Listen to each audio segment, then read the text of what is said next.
સ્વામી બાપા, વર્ષોથી અમે સત્સંગ કરીએ છીએ અને સત્સંગનો મહિમા સમજતા હોઈએ તેમ પણ લાગે છે, છતાં પણ સ્વભાવ અને વ્યસન ટળતા નથી, તો અમારે શું કરવું? બહુ સારો પ્રશ્ન છે. આપણે બધા દરરોજ સમાગમ કરીએ છીએ, દરરોજ વાત આવે છે કે આ ડૉક્ટર સાહેબ આ બધું મૂકવું જ પડશે તમારે. આ વિચાર કરો, એક ભગવાનને શ્રીજી માનો કે આ કરવું પડશે. શ્રીજી મારે કહ્યું કે આ જ સમકો લાસ્ટ કેળે સમજો, પણ આ વાત સમજે છૂટકો છે. કઈ વાત? ભગવાને સમજી. આ બીજી જગતની વાત નથી કહેતા કે એ વાત તમારે બરાબર કરશો તો જ તમારું કામ થશે. એટલે આપણે હજુ એટલો મહિમા સમજ્યા નથી, એટલે એની મહત્તા આપણે સમજ્યા નથી. સારા દેખાઈને દુનિયાને શું શિરપા આપી દેવાના? એની પાસે સારા દેખાય કે ના દેખાય?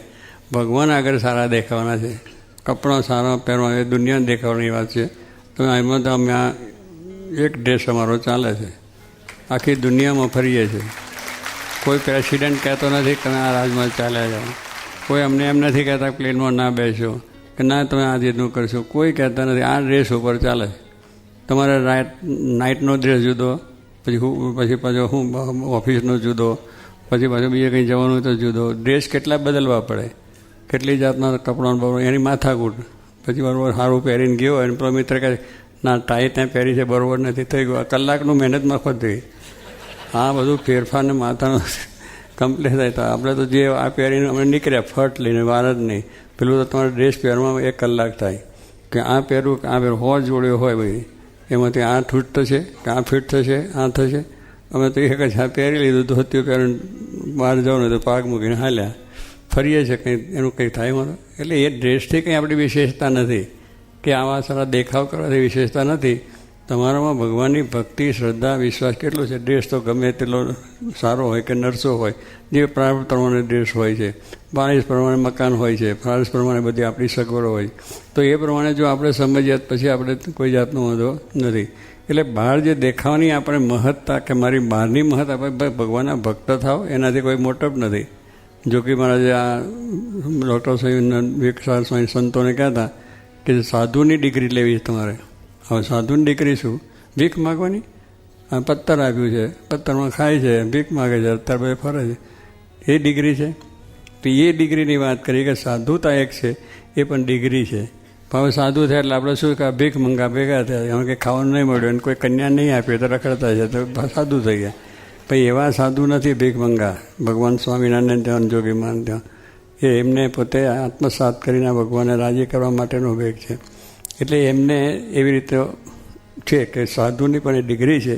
એમ આપણે ડૉક્ટરની ડિગ્રી છે, એન્જિનિયરની ડિગ્રી છે, સાયન્સની ડિગ્રી, બધી ડિગ્રીઓ બહુ છે. એ ડિગ્રીઓની આપણે જેમ મહત્તા સમજ્યા છે, એનાથી વિશેષ આ સાધુની છે કે આજે હજારો માણસને ભગવાનને માર્ગે ચડાવવા અને ભગવાનના સ્વરૂપનું જ્ઞાન આપવું એ સર્વથી શ્રેષ્ઠ આપણી મોટામાં ડિગ્રી છે. ભગવાનમાં શ્રદ્ધા કરાવી એક માણસને, એક માણસનું વ્યસન મુકાવવું એ કેટલી વાત છે. એ પણ વહમું લાગે છે લોકોને કે મારાથી એક બીડી નહીં છૂટે. હવે બીડી તો આટલી જ હોય. હવે એને મૂકવાનું કેટલા કે ઘરે ત્યાંથી દેશમાંથી અહીં આવ્યા, ઘર બાર કુટુંબ પરિવાર દેશ આખું મૂકીને અહીં આવ્યા, એ થાલ્યું, પેલું મુકાઈ ગયું. અને એટલે બીડી અહીં ના મુકાય, આટલું નાનું વ્યસન ના મુકાય, તમાકુ ના મુકાય, દારૂ ના મુકાય, એટલે શું ના મુકાય? હવે પેલા નમાલા જઈને વાત કરીએ, બધું મૂકીને આવ્યા છે આપણે. માણસ ગુના ત્યાં કહે કે માણસ ધારે કરી શકે. માણસે આજે કેટલું ધાર્યું? પ્લેન ઉડ્યા, આકાશમાં ગયા, પેલું શું ચંદ્ર ઉપર ગયા, કેટલી બધી આ વિકાસ થઈ ગયો, લાઇટો, રોડ, રસ્તા, બીજું ત્રીજું, પાણી, સંશોધનો થયું છે. એ માણસે ધાર્યું છે ને. એમ શું કે આપણે પણ ભગવાનના ભક્ત છે, તો તમે ધારો તો બધું થઈ શકે. પર્વતભાઈએ કહ્યું કે આ કીડીઓનો બધો, પર્વતભાઈ કે વસરામભાઈ ભાદરામાં કહ્યું કે આ બધી કીડીઓનો ઉભરો જોયો કે મારા આ કીડીઓ છે એનો મોક્ષ થાય. હાલો, ભગવાનના ભક્તે ભગવાનના પ્રતાપે એક સંકલ્પ કર્યો તો એ કીડીઓ પણ વિમાનમાં બેસીને વૈકુંઠમાં ચાલી ગઈ. કેટલું સંકલ્પ બળ છે. તો કહેવાનું એટલું બધું આપણને એનું બળ નથી, એટલે આપણે ગરીબ થઈને પડ્યા છે કે આ ના થાય, એવું નથી. એટલે આપણે એ ભગવાનના ભક્ત થયા છે એને એ આ જાતના વિચારો કરીએ તો કોઈ જાતનો આપણે વાંધો આવે નહીં. પછી તાલ હોય કે પછી જે હોય એનો કંઈ વાંધો નથી.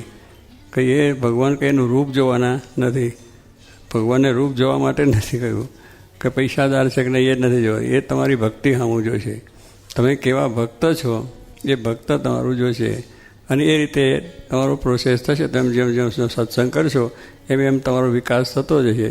અને દૈનિક તર કરતાં વળી જો કંઈક આપણી કચાર રહેશે તો ભગવાન દયાળુ છે, કસર ટાળીને પણ અક્ષરધામમાં લઈ જાય. પણ એનો આશરો દઢ જોઈએ, એનો આશરો દઢ જોઈએ કે એના સિવાય બીજું કોઈ દુનિયામાં છે જ નહીં, આપણે માટે એ છે. એટલું દઢતા રાખીએ એટલે કંઈ વાંધો ના આવે.